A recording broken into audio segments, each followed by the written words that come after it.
Gente, vamos então, esse aí nós vamos passar rapidinho, porque como eu disse no início, essa não é uma época muito auspiciosa aí para a teologia e para o conhecimento. É uma época de soldados e camponeses, como eu disse antes, e também de monges, mas pouco de evolução da teologia. E os nomes aí desse período são Boécio, Isidoro de Sevilha, Dionísio, João Scotus Erigena, todos nomes relativamente desconhecidos. E realmente não é um período muito de grandes nomes na teologia. Por que conhecimento e teologia? Conhecimento e teologia porque essas duas coisas nesse período andam juntas. Tá? Não existe conhecimento sem teologia. Essas coisas andam juntas, não é separado, tá? Nesse período. Vamos falar só rapidamente desse Isidoro de Sevilha. Não é lá um grande teólogo, mas o livro dele, o livro das sentenças, ele foi bispo de Sevilha. O livro das sentenças tornou-se o livro-texto da teologia da Idade Média até o século XII, que aí foi substituído pelo livro do Pedro Lombardo.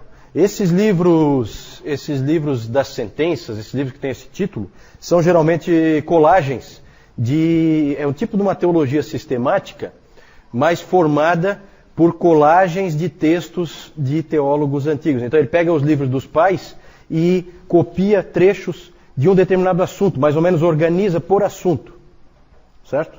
Então é mais ou menos isso. Esse livro aí foi importante para a teologia na época, porque era, vamos dizer assim, o principal livro de teologia sistemática desse período. Ele também escreveu, esse Isidoro de Sevilha, escreveu um livro chamado Origens, que é um livro de conhecimento secular, um tipo de uma enciclopédia, com o conhecimento da época, certo? As Origens era a principal fonte de conhecimento desse período. Também esse outro nome ali, Dionísio, o Areopagita, que depois, hoje em dia, ele é conhecido como Dionísio, o pseudo-Areopagita, porque, na verdade, o indivíduo que escreveu tentou se fazer passar pelo Dionísio, que aparece lá em Atos 17, que pela tradição, que foi um convertido de Paulo em Atenas, e pela tradição é o primeiro bispo de Atenas. E ele tentou se fazer passar por esse Dionísio. E, na verdade, mais tarde, na época do Renascimento, descobriu-se que, pela análise textual, descobriu-se que, na verdade, esse documento deve ter sido escrito na Síria no século V ou VI. Esse Dionísio dizia que a teologia deve ser feita de forma negativa nos livros dele. Ele enfatizava aquilo que nós não podemos saber. E é claro que esse tipo de abordagem, que a gente chama de abordagem apofática, negativa, é uma abordagem que influenciou muito a Igreja Oriental, certo? Dionísio é muito influente para a Igreja Oriental. E também influenciou muito os místicos, porque a ênfase dele sempre é que nós não podemos conhecer, nós não podemos saber. É uma ênfase na escuridão em que nós estamos. É um jeito estranho de fazer teologia. O interessante é que esse Dionísio aí, ele escreveu um livro chamado Hierarquia Celestial, em que ele escreveu como é toda a hierarquia dos anjos. E aí ele bolou então 3 ordens de anjos, subdivididas em outras 3 ordens de anjos, e ele disse como que esses anjos todos estavam organizados lá no céu. O Calvino debochou muito desse Dionísio aí, porque ele falou, como é que uma pessoa que diz que a gente não pode saber praticamente nada lá do céu, sabia tanto? Né? Estranho, né? E esse livro, Hierarquia Celestial, foi seguido por um outro livro, também do Dionísio, Hierarquia Eclesiástica. Não, da igreja, Hierarquia da igreja. Porque nessa época havia uma ideia de que as coisas que acontecem na Terra correspondem a coisas que acontecem no céu, e o que tem na Terra se assemelha ao que tem no céu. E então esse hierarquia eclesiástica seguia aquele hierarquia celestial. E a igreja gostou bastante desse livro dele, né? Porque vocês podem imaginar o quanto é interessante para a Igreja Católica Romana uma ênfase em hierarquia, ainda mais dizendo que no céu é assim, para que eles possam daí dizer que na terra também tem que ser. E então eles receberam bem esse livro. O Calvino debochou desse cara aí, não viu nada de especial nele. Nesse período nós temos alguns importantes movimentos educacionais, centros de conhecimento. Já falamos da Irlanda como um grande centro de conhecimento, com aqueles monges copistas aos montes, estudando muito. E um muito importante é a cidade de Aachen, que existe essa cidade até hoje, fica na Alemanha, na fronteira com a França, bem na fronteira com a França, e era a capital do Carlos Magno, a capital do Império Carolíngio. E lá nessa cidade, o Carlos Magno, que não tinha muita instrução, ele não era de maneira nenhuma um intelectual, nem nada disso, mas valorizava muito a educação e o intelecto. Então ele trouxe um sujeito chamado Alcuino, ele trouxe de York, na Inglaterra, um indivíduo muito inteligente, e ele foi o reitor da Aula Palatina. Aula Palatina significa escola do palácio. Então no palácio do Carlos Magno funcionava uma escola, um tipo de uma universidade, vinha gente do mundo inteiro estudar ali, com professores que tinha ali. Os professores sempre são monges, certo? Sempre são clérigos, normalmente monges. Esse aí nós vamos ver bem rapidinho esse ponto aí do conhecimento de teologia, porque realmente não tem muito o que dizer. Mas é interessante para nós alguns debates teológicos que aconteceram, principalmente mais para o final desse período de 500 anos que a gente está vendo agora. O primeiro é o debate sobre a ceia do Senhor. Foi um debate entre dois monges de Corbe. Corbe era um dos centros de conhecimento do Carlos Magno, que o Carlos Magno tinha estabelecido, certo? Era comum os centros de conhecimento serem sempre vinculados a mosteiros. Então já é junto ali, você tem o mosteiro, os monges, os melhores monges são os professores, eles ensinam os outros monges e ensinam também estudantes, certo? É o princípio das universidades, certo? Ainda não são universidades, mas está começando. Sempre primeiro nos mosteiros e depois nas catedrais. E também no palácio, no caso do Carlos Magno. Lá em Corbe, nesse mosteiro, na França, houve esse debate entre dois monges. Radberto, e o nome de um era Radberto e do outro era Ratramno. Acho que não tem ninguém com esse nome aí, não, né?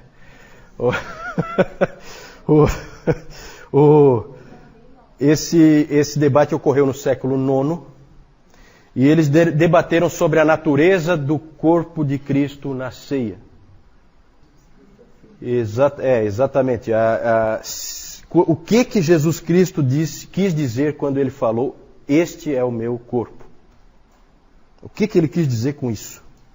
Isso aí vai ser sempre um grande problema, tá? Os problemas teológicos causados por isso aí já começa aqui e vai aparecer de novo lá na época da Reforma, inclusive dividindo a igreja protestante por causa desse debate. Aqui esse debate ganhou força. O Radberto defendia a presença real, ou seja, que aquele pão virava realmente o corpo de Cristo, ele se tornava o corpo de Cristo. E o Ratramno defendia que era uma presença espiritual. Aí vocês podem imaginar, pelo catolicismo romano hoje, quem é que levou a melhor. Certo? Ratramno foi condenado como herege por ter dito que a presença é espiritual. Aí, o ensino dele foi condenado pela igreja no Sínodo de Vercelli em 1050, como uma heresia. E no Concílio de Latrão, que esse Concílio de Latrão é importantíssimo para o catolicismo romano, várias coisas foram definidas ali. Só que esse já foi em 1215, já é num outro período, mas eu estou falando aqui porque o debate começou nesse período que nós estamos estudando agora. Só foi colocado assim uma pá de cal, resolvido, no Concílio de Latrão em 1215, quando foi colocada como dogma da igreja a doutrina da transubstanciação. Exatamente. Não, a doutrina, então, passou a ser um dogma da igreja e permanece até hoje. Certo? Outro debate sobre a predestinação. Nós falamos de Agostinho, e nós vimos que o Concílio de Orange, em 529, tinha definido um agostinianismo moderado, um semi-agostinianismo, que se diz, que não declara a graça irresistível, mas estabelece a necessidade da graça preveniente. Então Deus não pode converter sem que o homem concorde, vamos dizer assim, mas o homem também não pode se converter a si mesmo se Deus não conferir-lhe graça antes. É uma posição meio estranha, né? Não faz muito sentido, mas é a posição que o Concílio de Orange definiu. O Agostinho teve que enfrentar os pelagianos e mais tarde os semi-pelagianos, nós vimos isso. O principal adversário dele foi João Cassiano. João Cassiano, monge. Falei para vocês que a resistência ao Agostinho veio principalmente dos mosteiros. E o João Cassiano escreveu um livro chamado As Conferências, e esse livro acabou sendo um livro de muito trânsito, muito destaque, de muita influência na igreja, e com isso a visão de Agostinho foi perdendo força cada vez mais na igreja, até o ponto de desaparecer. Durante a Idade Média, o agostinianismo puro tornou-se muito raro. Um dos poucos que se posicionou com Agostinho foi um monge chamado Gottschalk, monge beneditino, aluno de Ratramno, em Corbie. Gottschalk, só para vocês terem uma ideia do que esses caras escreveram, Gottschalk escreveu assim: Deus, antes da criação do mundo, predestinou definitivamente todos os seus eleitos para a vida eterna e todos os reprovados que serão condenados à morte eterna por causa de suas más obras no dia do julgamento, de acordo com sua justiça e com o que eles merecem. Então aí aparece o quê? Dupla predestinação. Já aparece aí nesse período indivíduos ensinando dupla predestinação. Floros de Lyon, é outro intelectual erudito desse tempo, ele apoiou Gottschalk e escreveu assim: nenhum dos eleitos pode morrer por causa da dureza e impenitência de seus corações. Nenhum dos reprovados pode ser salvo. Também ele defendeu a mesma doutrina que o Gottschalk defendia. Os dois não defendiam eles defendiam que há predestinação para o céu e predestinação para o inferno, mas não para o pecado. Nenhum deles queria colocar Deus como o autor do pecado. Nenhum deles foi longe a esse ponto.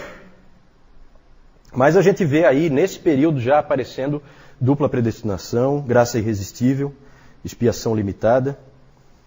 Tudo isso já estava presente nos escritos desses teólogos da Idade Média, certo? É claro que para a igreja isso aí era uma bomba. E o ensino deles foi rapidamente condenado. O Gottschalk foi expulso da ordem, foi torturado, açoitado e jogado para apodrecer na prisão. Passou os últimos 20 anos dele de vida na prisão. Na verdade, a luta entre o agostinianismo e o pelagianismo é recorrente na história da igreja. Ela sempre aparece de novo. E o professor Calhoun diz que o pelagianismo é a heresia persistente na história da igreja. É a que nunca morre. Está sempre presente, sempre aparece de novo. Certo? João. Naquela primeira figura ali embaixo, nós vemos ali um monge ensinando lá as crianças. Era uma aula realmente, os monges estavam dando aulas. Aqui, nós vemos aqui os monges, eles trabalhando na agricultura, eles plantavam aquilo que iam comer e muitas vezes eles também ajudavam os mais pobres com aquilo que eles faziam. Aqui, tá. É aquela parte ali onde ele está fazendo a distribuição para os pobres. E aqui nós vemos os monges fazendo cópias, os copistas. Isso aqui a gente vê muito, quem assistiu aquele filme ou leu o livro O Nome da Rosa, de Humberto Eco, a gente vê muito essa parte aqui dos copistas ali. Eles passavam dias e dias em cima daquelas escrivaninhas ali, fazendo cópias das escrituras. Aqui só eu quis colocar ali Isso aqui, olha só, gente, que interessante. Ali que o João mostrou, né? Ali pela roupa dá para ver que é um monge dominicano. Depois nós vamos falar deles, ó. E as crianças aprendendo com eles. Né? Isso é típico, tá? Isso é típico nos mosteiros, é que se aprendia o conhecimento, tá? E lá os monges beneditinos trabalhando lá em cima, naquela ideia do Benedito, lembram? Da regra de que você ora, estuda e trabalha. Teologia e conhecimento em geral. Essas coisas andam juntas, né? A teologia e o conhecimento, eles andam sempre juntos.